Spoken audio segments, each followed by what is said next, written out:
Assalamualaikum warahmatullahi wabarakatuh. Om Swastiastu, Salam, Namo Buddhaya, Salam Kebajikan, Rahayu. Perkenalkan, nama saya Nur Ahila. Saya guru produktif dari SMKN 1 Narmada, Kabupaten Lombok Barat, Provinsi Nusa Tenggara Barat. Pada kesempatan kali ini, saya akan berbagi praktik baik tentang proyek penguatan profil pelajar Pancasila dengan tema kewirausahaan yang berjudul Mengolah Sampah Menjadi Rupiah. Selamat menyaksikan. Seiring dengan berkembangnya teknologi, maka manusia dituntut untuk bisa lebih maju. Kenyataannya, di tengah perkembangan teknologi yang semakin maju, banyak kesadaran anak-anak kita yang semakin terkikis tentang kesadarannya akan lingkungan, kepeduliannya terhadap sesama, kepeduliannya terhadap lingkungan sekitar. Itu benar-benar berkurang. Karena apa? Karena mereka menjadi manusia yang lebih individualis, sibuk dengan dunianya sendiri, sibuk dengan teknologinya sendiri, sehingga apa yang mereka lakukan lebih notabene dengan apa yang mereka suka, apa yang saya mau. Ini dunia saya. Sehingga apa? Kepeduliannya dan respeknya terhadap lingkungan itu sangat kurang. Adapun yang melatar belakangi program ini saya gagas adalah karena saya melihat kondisi anak-anak didik saya di sekolah. Terutama anak-anak didik saya memiliki latar belakang dari keluarga menengah ke bawah. Dan ada beberapa di antara mereka, bahkan sebagian dari anak-anak didik kami, itu ada yang yatim, ada yang piatu, bahkan ada yang yatim piatu. Melihat kondisi ini dan melihat orientasi mereka masuk sekolah di SMKN 1 Narmada adalah untuk bisa bekerja setelah mereka selesai sekolah untuk mencukupi kebutuhan keluarga mereka.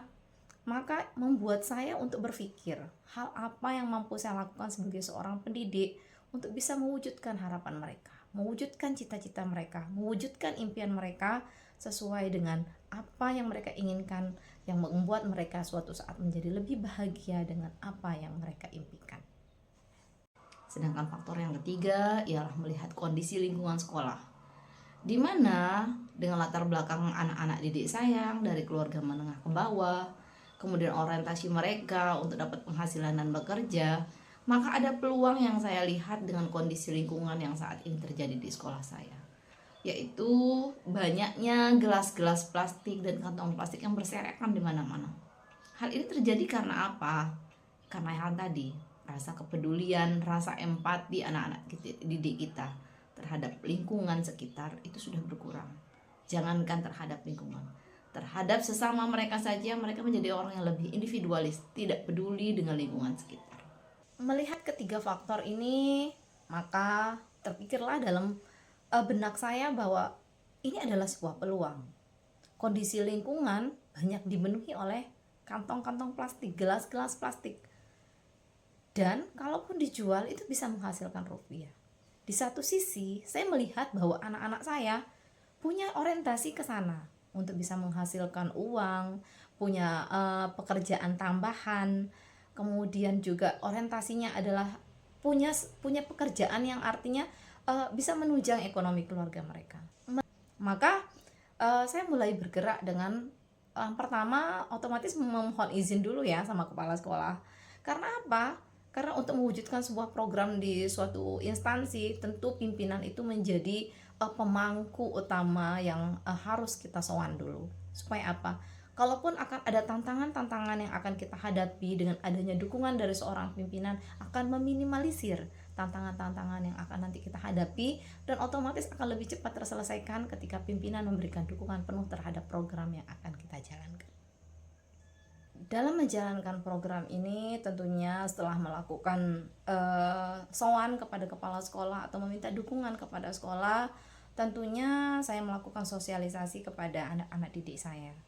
Kenapa ini penting? Supaya anak-anak saya bisa memahami bahwa lingkungan kita kondisinya seperti ini. Kalian punya peluang dalam kondisi lingkungan yang seperti ini dengan apa yang kalian harapkan, dengan apa yang kalian cita-citakan. Ada beberapa anak lebih orientasinya adalah mengumpulkan gelas-gelas plastik. Namun ada anak-anak juga yang punya kreativitas. Dia mampu mengolah, Bu, kayaknya kita bisa buat ini deh Bu. Untuk menjalankan program ini harus benar-benar anak yang punya pure dari hatinya untuk mau menjalankan. Karena apa? Masalah lingkungan itu bukan masalah yang harus uh, uh, bisa dipaksa, tapi butuh kesadaran. Karena apa? Karena kita tidak bisa mengajak orang untuk merubah atau untuk membentuk atau menjaga lingkungan kalau dia sendiri tidak punya rasa empati terhadap lingkungannya sendiri. Sejauh ini program ini masih berjalan dan kita sudah melakukan branding produk, yaitu kita mendaftarkan produk kita di Shopee.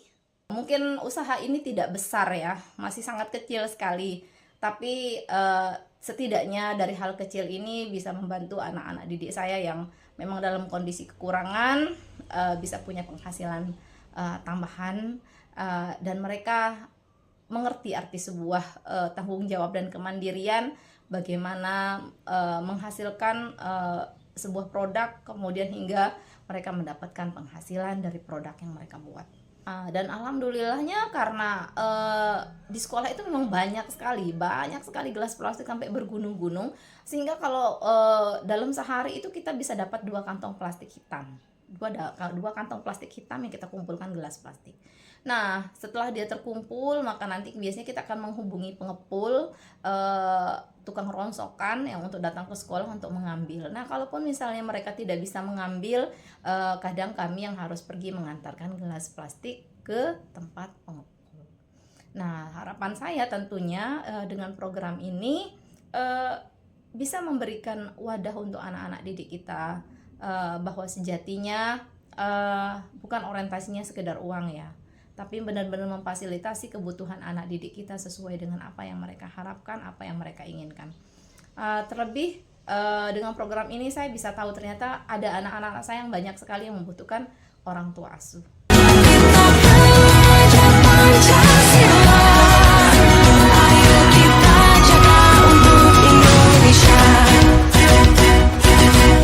Perkenalkan, nama saya Asterina Yani, saya dari kelas 11 TKJB. Saya merupakan Duta Sampah SMK Negeri 1 Narmada. Perasaan saya setelah adanya kegiatan pengolahan limbah sampah ini, saya sangat bersyukur dan senang sekali. Karena adanya kegiatan ini, sekolah saya jauh lebih bersih dan saya mendapatkan uang saku dari penjualan sampah tersebut. Karena saat ini saya sedang hidup sendiri, ibu saya meninggal dunia dan ayah saya telah berumah tangga dengan rumah tangga barunya. Dan kakak saya telah diadopsi oleh orang lain. Dengan adanya kegiatan pengolahan sampah ini, saya seperti mendapatkan pekerjaan sampingan setelah pulang sekolah dan menghasilkan rupiah.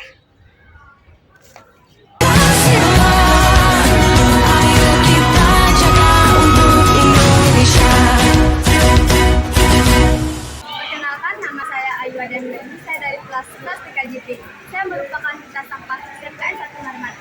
Perasaan saya tentang adanya pengelolaan limbah sampah plastik ini tentunya sangat keren dan seru, dikarenakan saya dan teman-teman saya dapat mengasah kreativitas dalam berkarya. Kita bisa membuat gaun-gaun mewah dari sampah plastik yang akan ditampilkan di event-event sekolah. Selain itu, sampah plastik yang ada di sekolah kita menjadi lebih berkurang dan lingkungan pun menjadi lebih indah dan bersih.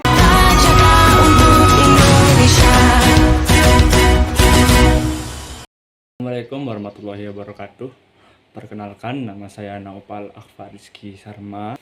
Perasaan saya menjadi bagian dari program ini adalah saya merasa sangat-sangat senang dan bersyukur sekali.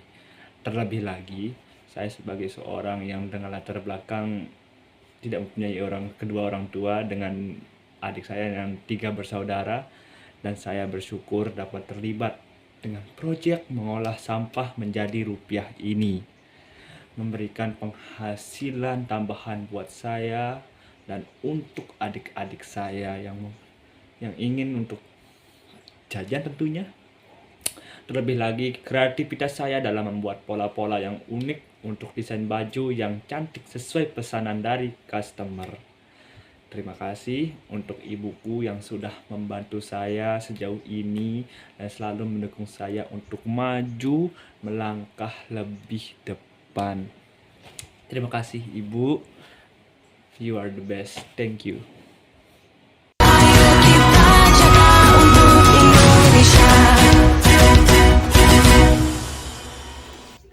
Harapan saya, semoga program ini bisa mendapatkan dukungan yang lebih luas lagi, sehingga sampah yang awalnya dianggap musibah bisa menjadi berkah karena menghasilkan rupiah. Terima kasih. Semoga apa yang saya sampaikan pada kesempatan kali ini bisa bermanfaat untuk Bapak Ibu guru. Mari kita sebagai seorang pendidik jangan ragu. Anak-anak kita banyak yang membutuhkan kita, membutuhkan kasih sayang kita, bukan hanya sekedar membutuhkan pelajaran kita, tapi mereka lebih membutuhkan kasih sayang kita. Karena guru bukan hanya sekedar guru, tapi kita adalah orang tua yang sesungguhnya untuk mereka, untuk anak-anak yang memang ketiadaan orang tua di rumahnya. Sekian, terima kasih. Assalamualaikum warahmatullahi wabarakatuh.